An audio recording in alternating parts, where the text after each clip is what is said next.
I'm Victoria Norman. I'm the CEO and founder of Signum Health. So Signum Health is a digital company that has products within the health sector, predominantly focused on the health sector. We have two products focusing around the social side of the health service. So we have a platform for social prescribing, and then our other product is more of a clinical platform which allows remote diagnostics of a whole range of conditions. So the idea, the concept is really from, I worked in the NHS for about 15 years ago, and it came from the need that I identified when I was delivering a range of health services, and found there was a really big mismatch between, or a silo between primary care and the community care. And I said, I'm not a developer, I'm not a coder, but I know I love technology. And I said, there's got to be a more effective way of primary care talking to all those community assets, engaging with those community assets, and getting patients using them. So it's a sort of a self-care model.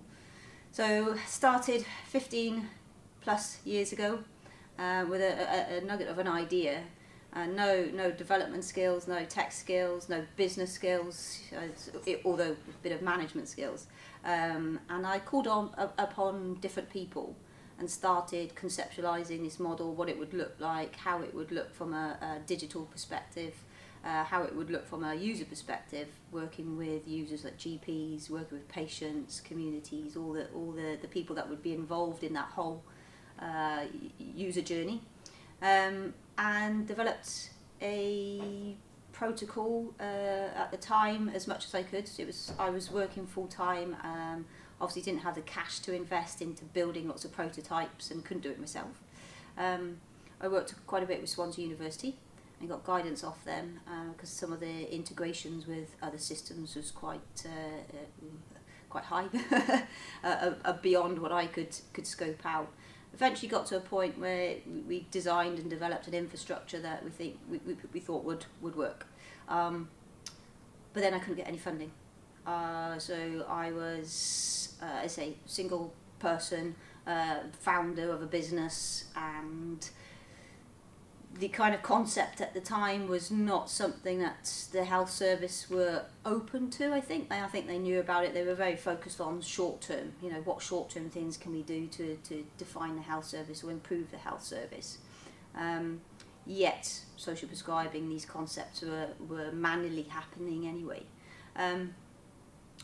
So from that point, I plugged away. I managed to get some favours in, got some little prototypes drafted up. I did a bit of pitching. I even got asked to put a tender in for something which wasn't even built. But literally the hurdle was I needed money to then take that idea into a sort of development phase in a minimal viable product, and I just couldn't get funding. Just could not. Every door was kind of shut. A lot at the time of businesses were around manufacturing, really tangible businesses that people could see the results pretty quickly, and that's where they were investing at the time. And we know the health sector is notoriously hard to drive products into and get them adopted. So I think that was the barrier, possibly the landscape at the time as well. So I approached several investors, local ones and bigger investors, and they turned me down. So I decided to go back to my career, did my masters. However, this issue, this need in the health service kept raising its head. And so in the background, I did a little bit myself. I did more planning, more networking, building relationships.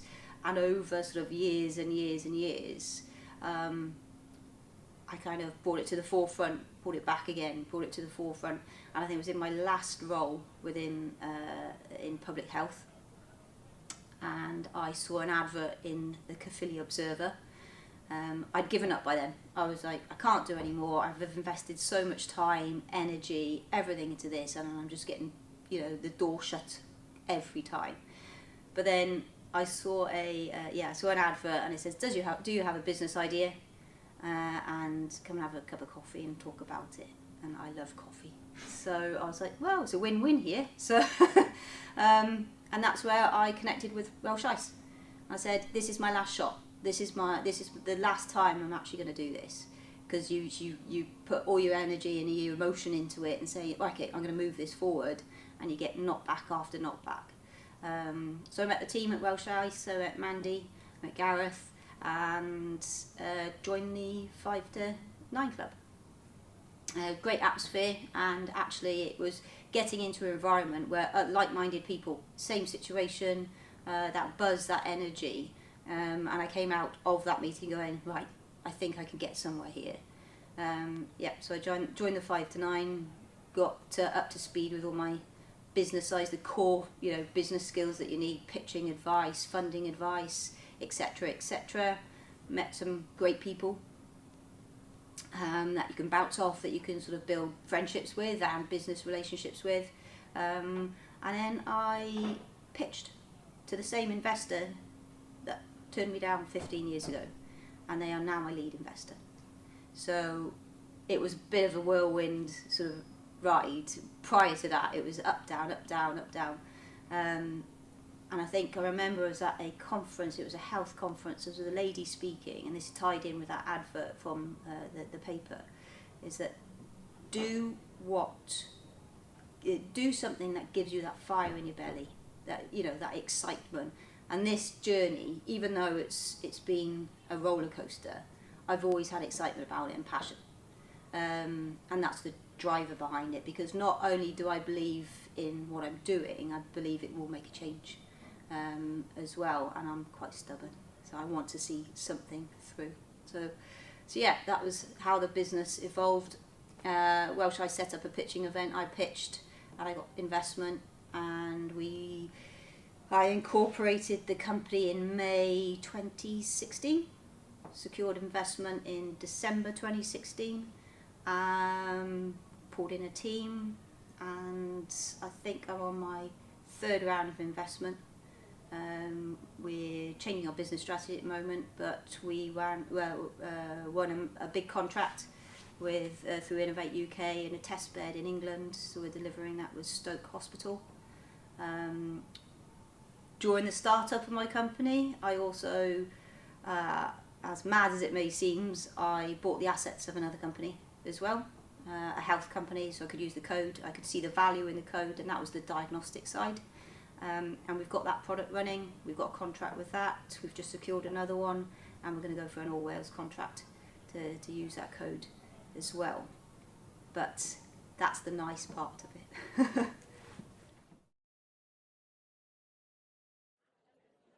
Yeah, it's built resilience, and I've had several knockbacks. I mean, I had one instance where I was invited to tender. I wrote the presentation, did a pitch presentation, went through a lot of naivety. You don't know everything, you don't have NDAs in place, you want to get your idea out there, you want someone to buy it. And then you find that organisation has now stopped the tender process and they're building their own. And the same person that's invited you to tender is presenting this new wonderful piece of software that's your idea. And you think, do I stop? Is that a kind of a red flag? Oh God, I just can't do this. And actually it's like, no, because my product's better. And I know, coming from the NHS, I know how resource limited they are, and to maintain something that we're doing is just not feasible.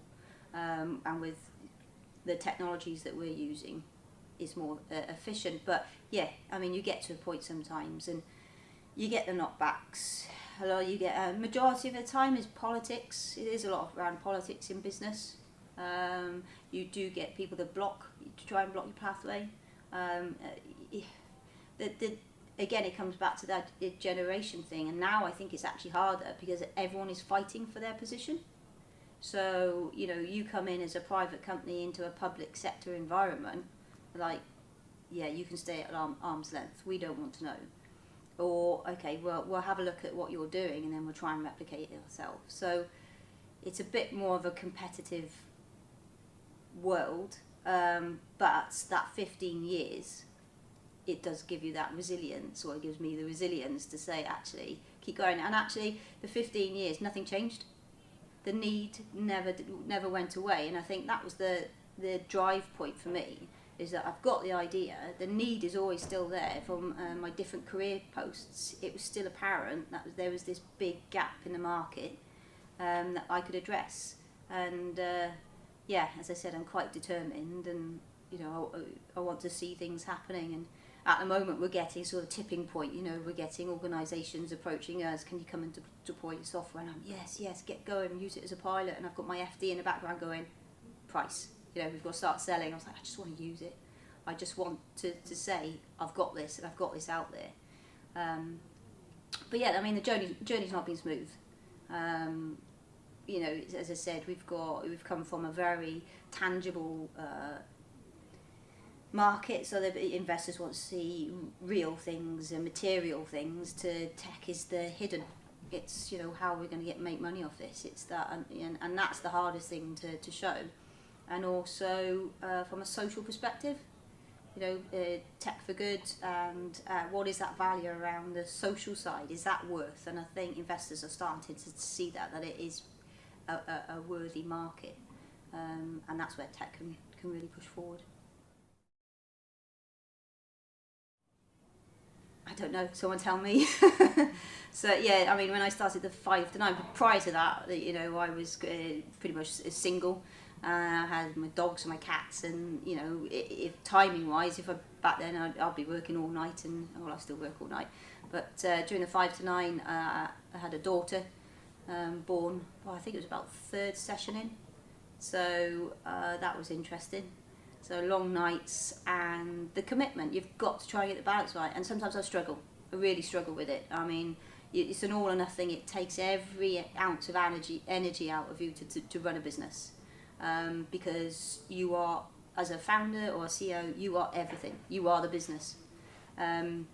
You're the one firefighting, you're the one trying to secure investment, it's your idea. You're the one driving it forward. And without you, it doesn't work. So every bit of that time is taken up. So yeah, when you're trying to do school runs in the morning and you want to be in the office, or you want to answer an email, it's like, how do we get the balance of that? And it is hard, and I see potentially founders that haven't got families, and they're working, past 5 o'clock, 6 o'clock, after school hours, and I'm itching. I was like, I just want that time. I want to do it, but you don't get that time out with your family as well. So it's a real struggle, and you get stressed, you get ill. I've been ill a lot since launching the business. But it also gives you the positive side, is that if you need to go to a doctor's appointment, if your child's poorly, if you need to go to a school play, you can build that into your day. There's no one to answer to, which is also a hard one, because you have to answer to yourself. And I think even from a mindset, if you've come from a corporate organisation where you're managed, getting that over that hurdle of like, well, I don't have to answer to anyone. I have to make that decision. Can I have that hour off today? And it's a hard thing to do to start with, but as I said, you'll find that equal balance at some point. But it's taken me 2 years to get there, and it's been hell for 2 years. My daughter's been ill, so that's added stress. You get things outside of your business world that's put stress in. Your business is a stressful environment, and sometimes you feel really isolated. You've got my partner is not tech, not business minded whatsoever, so you need to find soundboards around you, and you need to find environments. But even then, you still feel isolated. You want someone to answer that question, and at the end of the day, the only person that can do it is you, and you've just got to go with it. And if it's wrong, it's wrong. But a lot of the journey is finding that out, of getting to that point. And I'm only finding it out now. It's you get sleepless nights. I've stayed up till, I've gone through the whole night trying to get papers in, or investments, or trying to work out decisions, reading more, just so you can get the confidence to make that decision. And you miss out. Sometimes you do miss out on a bit of family time. and then you feel guilty because while your little one is playing, you're on the laptop and you don't get that time back. So you kind of balancing guilt with the need to succeed. I've got a need to succeed. I want to do this. I want to make a better life. It's not going to be, and a better life might not be financially. It just might be that we all work together better. And as I said, we can go off for an afternoon or enjoy time together. But the 3-5 years to get to that, you don't get that. It is, you've got to commit to this. And that's hard. It is really hard. I think sometimes it's, where you get your skill set from, where you get your drive and your determination is inherent. Although my parents always say, I don't know how you're doing this because we've never been inclined to do anything like it. Although, you know, if I take a step back and look at my mum, she's so intelligent, but she didn't have the opportunities when she was growing up. Her brother got the opportunities to go to a better school, you know, and the money was spent on one rather than both. So I think some of it is inherent and it's how you're brought up. And I think it is also life experience. You know, I think I'm from a sporting background. I've always played sports. That was my main thing. I went and did my degree in sports science. I'm competitive, played international hockey, weightlifting, the whole lot. And I think it's just, I don't know, it's inherent drive to be the best. And whether that comes back for any insecurities, possibly. Try not to analyse it too much, but I think my family would say I'm very stubborn, and I think that can be a good thing sometimes. It's determined, I would say, and I want to prove things. And I think the idea that for the concept of the business was a driver, but it's also something I believe in, and I think once you believe in something, then you pretty much will do anything to make it happen. And I think that's where I get the kind of drive to move forward. And with the amount of years that's gone on behind the actual the start of the business, that emphasises a lot more. You know, I haven't put all my energy into this over 15 years, not to do anything about it. But it's also balanced with, is it right? You know, you've got to be able to analyse your business and draw a line at some point. You know, if it's not the right product, it's not the right market, perhaps you do have to put it down until 5 years later and go, oh, landscape's changed, let's go again. But you've got to be able to pick it back up and really run with it and believe in it. And so yeah, I think, you know, sporting background is really sort of lays the foundations, but I do think it's an inherited part as well, and maybe a combination of about passion, what you believe in. Yeah, so when I first started the business, I used users. I sat down with my GPs and I said, okay, show me some referral forms, show me all the services that you could potentially refer your patients to, and they got a very old computer and showed me a screenshot of all the folders and the files. I was like, oh, okay, how do you pick which is going to be best for your patient? And they were transparent with me. They went, well, literally go to the first one, because at the time, that's the one I know, it's still running. I know the opening hours and I know where it is, and I know how to get my form off the computer. Whether it's 10 miles out of the way for the patient is another matter, but it was just accessible at that time within that 10-minute consultation. And that is absolutely vital to get that information. But you have to be careful. You have to go to the right people.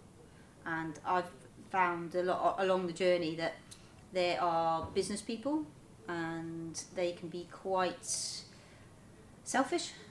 It's a dog world. They're out for themselves in some respect. So they're the people that will go, that's a great idea, why don't you do this? We can do this, we can do that. And you're going, great, you get carried away with it, and it isn't until you get partway through your journey and you go, hang on a moment, I've gone completely in the wrong direction, I've spent a hell of a lot of money and I haven't got where I wanted to be. And yet I think if you use your gut instinct, which we talked about before, actually all the decisions I've gone through over the 2 years, I look retrospectively back now and go, I should have gone with my gut instinct. I should have just gone with it and taken the hit if it wasn't right. But use people that either are on the same journey as you, that you can trust, and I found that within your teams as well. You've got to have a trust element, and that constant feedback. I use patient groups; they're my users. I use GPs; they're my users. Consultants as well. Don't be afraid to reach out to the people that you want as your customer, because they are going to be very truthful to you. But in a business sense, there's quite a few sharks out there. And you've got to build a network around you that you trust. And a lot of that time, it's people that maybe have been on the same course as you. They're in startup positions or in similar stages of businesses yourself. Or they have the passion to see entrepreneurs succeed. And that's the different from a business mentor or something like that. Sometimes they've got their own companies, and what drives them is not really what drives you as a person or as a company.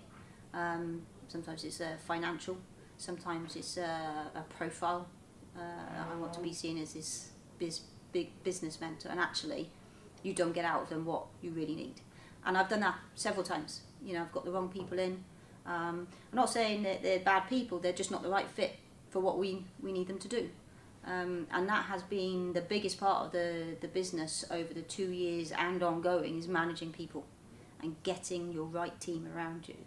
And I don't think there's an easy answer. I think sometimes you just have to go through it and realise that where the strengths are, what you want in someone, and perhaps the person that you've got in your team is just not the right fit. I had a bit of a conflict, internal conflict, probably about over a year ago. So a good friend of mine is a financial accountant.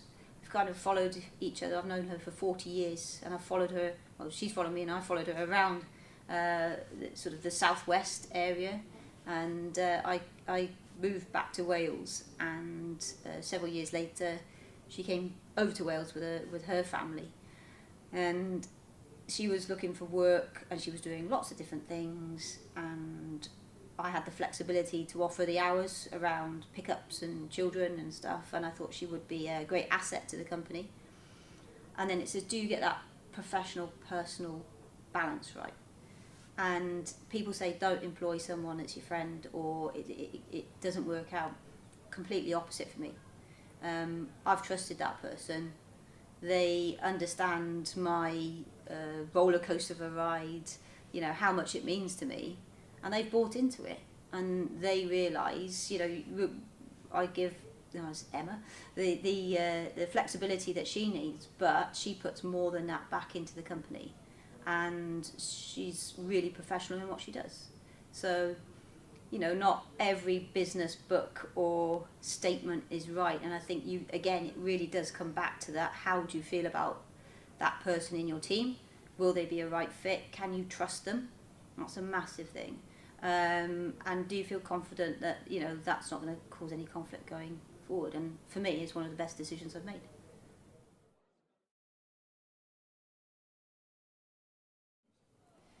Investment rounds have been, everyone used to say to me, investment is horrendous. It's a horrible process to go through, and I actually haven't found it too bad. And the reason why is that you just be yourself. I mean, investors invest in you. Yes, you do have a good business idea, but investors also go, you've got to trust the person that's leading that company. And I've always been true to myself. This is what I want to do. This is who I am. I'm passionate about it. And I've known from the years of working within the sector, I know the ins and outs of that sector. I can go and present and not have to worry about it. It's nerve-wracking. And I think if investors invest on that basis, that you have a good investor, and you've got someone that believes in you. I've got investors that are fintech backgrounds, so nothing to do with health. I've got biotech investors. So we've got and commercial side of things. So we've got a range of investors, and you've got to look after those investors. But I think you've got to portray the passion to them of what, they're trusting you. If they're not in the market, they're trusting you that they know you know your stuff, you know your market. You get some investors that, I've had experience of possibly one investor that's come in very confident and kind of took over, and that was one of my a concern in terms of investment. I was going down a route and I was thinking, this is great, I've got 150,000 coming in for one investor. Let's get moving on this. You get excited, you get carried away in the moment, and then as the weeks progressed, I was thinking, this does not feel right. This is, my ownership is going, my control over my passion is going, and actually it didn't work out, which was lucky for me, because there was that gut instinct was telling me something was not right here. But as I said, there are investors out there. You get the knockbacks. I do get sometimes people say, I had a lady in France, and she said, I love what you're doing. She said, but I do not know anything about healthcare. And she said, I don't even know about my own healthcare in France, so I wouldn't even have a starting point in England. She said, but I really get what you're doing. So they've got to look after their own investment, and I think you've got to take that attitude as well. It's their money, and they're investing in you. So don't be flippant about it. And my vision going forward, my passion for the product going forward, but it's also saying, well, that set of investors have believed in me, and they've backed me, and they've put money into this. I need to do that for them as well. They've taken a risk, they've taken a chance on me, and I need to bring something back for them. And I think if you build relationships like that with your investors, all of my investors, apart from two, and that was seed investment, have come through all the investment stages, so they've reinvested. And I think they will continue to, because they believe in what we're doing. Communication is a big thing. Make sure you communicate with people as well. And as I said, you will find networks and you just get knocked back. I mean, that's the nature of business. And I think don't be hard on yourself. But, you get close to the wire. Investments always take longer. You will go through, if you do go through investment processes, you get to the month where you're looking at your pay for your staff. And actually my biggest worry is making sure my staff get paid. And that's my concern. And I said, I can run the business without, within a month I can do that, but the staff that work for me dedicate their time to me. I want to make sure they get paid for it. So you're running around putting overdrafts in place because it's going to be a couple of weeks delay on the investment, or your legals haven't gone right, or something's taken longer. That's a stressful time, really stressful, and you're up most of the night working out, okay, what's plan B? Where could I get a pot of money to make sure my staff get paid? Make sure that your servers are running or your licenses are paid, just to keep things ticking over until your investment comes in. And I always do investment at summertime and Christmas time. I don't know why, but it just falls in a horrendous period to do it, because you're waiting on your investors who are either on holiday to sign papers and things like that. But it's part of the parcel. You took this journey. You've got to kind of accept that there's going to be challenges there. And as I said, sometimes you turn to a book. You have to, or you could sit on your own in a dark room and just mull over for ages and ages. What am I going to do? No one else can help you, and that's how you feel. Even though there's lots of entrepreneurs out there, there's a lot of startups, there's lots of business owners. At that moment in time, no one can help you. You've got to come up with that answer, and that's a hard thing to do. And I think we're saying back to the kind of lifestyle thing and the balance, work-life balance. I was a very fit person, did a lot of training, used to train 5 times a week. That went out the window. You kind of throw everything into it, and your focus shifts. But eventually you get to the other side and you think, okay, I can start going to the gym again. I can start, and actually I went a couple of months back, I went to the gym and it was a lovely hour distraction. to get back to the gym and you know, just give you a bit of downtime. But in those first couple of years, everything falls out off the side. And one thing, you know, experience with relationships, you know, the other person is going through it with you, they feel the knock-on effect as well. So it's being mindful that it's not just you, even though you think it's you, it kind of, there's a wave around you that you're impacting on. My parents get upset if I'm upset, you know, and we don't know how to help you. Your friends are great, but they go, I don't get it. It's not my field, you know, you're a close network of friends. So you end up talking to your dog, and that's the way it goes.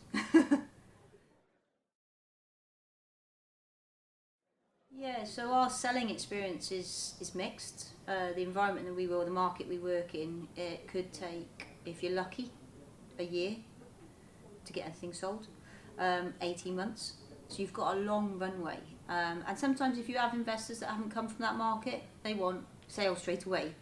And they go, come on, we've got to make sales, we've got to make sales. I'm like, look, we've really created a strong relationship between all these people.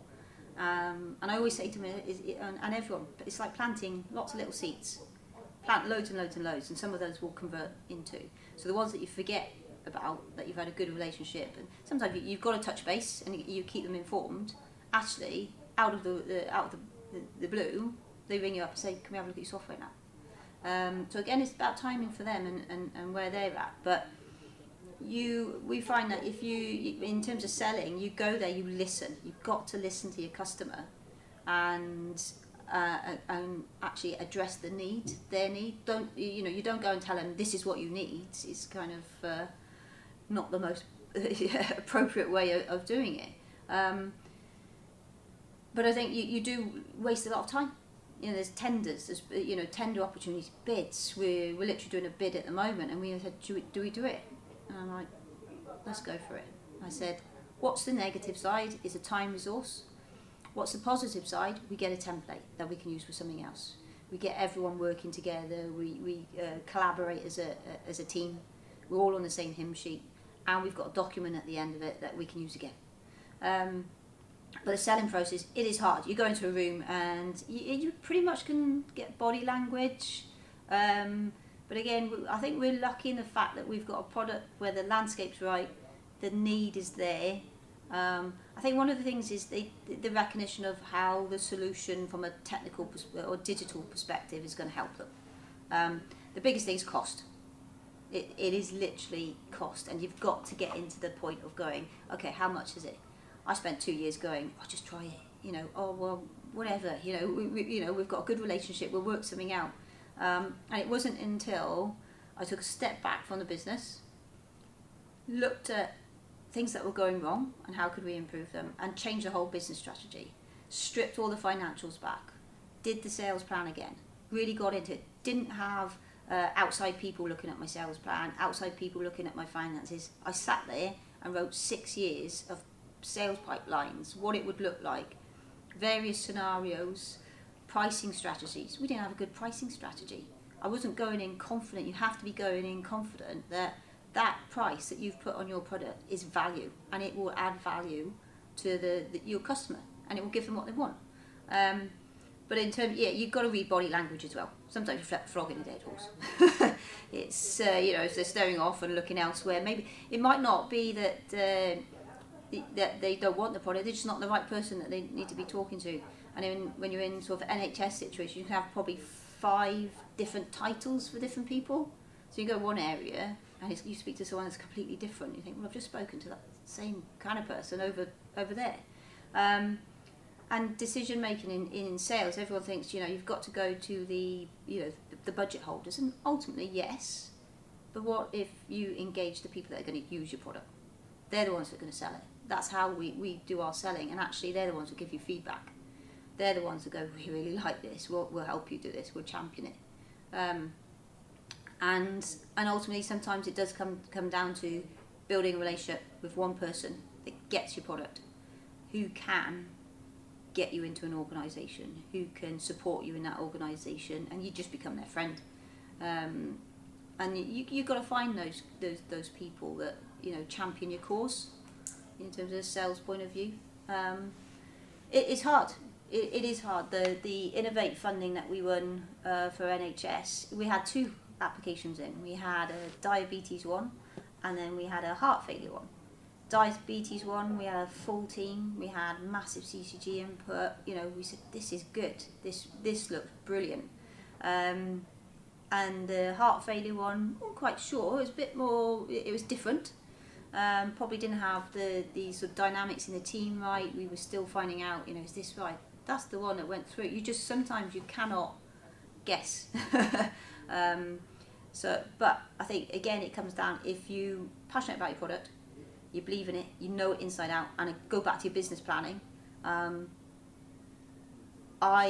You get a lot of help at the beginning writing a business plan. Ultimately, write it yourself and do it yourself, because that plan opens your eyes to saying, oh dear, you know, I could say something stronger. I really got to get sales in September, or this is not going to look good, or I need investment by then, which means so you get into that micro detail of how are you going to make it happen. And I think I'm going to do the same with digital now. I'm going to say, okay, I've done that with the strategy side of things. I'm going to get up to speed at digital. I'm not going to code, but I'm going to get into all the processes. So I know how to implement that, and I can implement that across the whole of the organisation then, but take ownership, because ultimately at the end of the day, it's your company, they've invested in you, and you're the one who's passionate about it. So yeah, in terms of sales, I think you just go in, the easiest thing, I had one of my member of staff, and I was thinking, right, this person can actually pitch and do the selling. And I sat back once and I looked at it and I said, do you know what? I should be the face of the sale.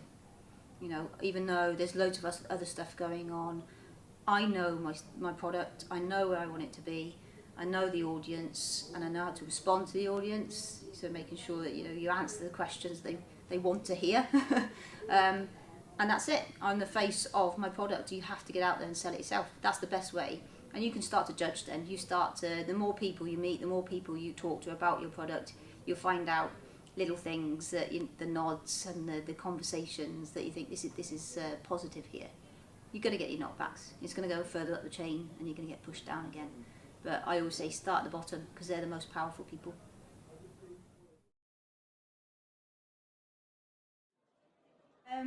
Be prepared. You either have chosen, or you've chosen that route to start a business or be a business owner. Be prepared. It's not that kind of having loads of money, or have nice cars, I've got flexibility. You are at the grindstone. You think you worked hard before? You didn't. You go in and do your 9-to-5 job for someone else, you're ticking along. This is like a massive shock to the system. And you'll find that you have to balance stresses. You'll feel guilty if you've got family, or even your friends, your networks drop off. But if you've got understanding friends, they're pretty good. But just be prepared, and I don't think anyone will prepare you for what you'll go through. And I said, just try and build the people around you that you trust, even if you just use them as a soundboard, or someone to offload to, and sort of try and get your thoughts in place. But it's take time. I mean, it's easier said than done. I'm guilty of doing it. I didn't take time for myself. Then you're ill. Then you can't run your business, or you continue the business and you're not working on all 4 cylinders. But even if you just make that little hour once a week where you just have a bit of space to yourself, end up thinking about business. But it's your time. It's your secure time. But yeah, be prepared, and just sort of try and build a little bit of resilience before you go into it, because it is hard. But hopefully at the end of it, you'll see that all those challenges, the kind of is that love-hate relationship. Love what I do, hate the stresses and the challenges, but it's exciting and it drives me to do it. So yeah.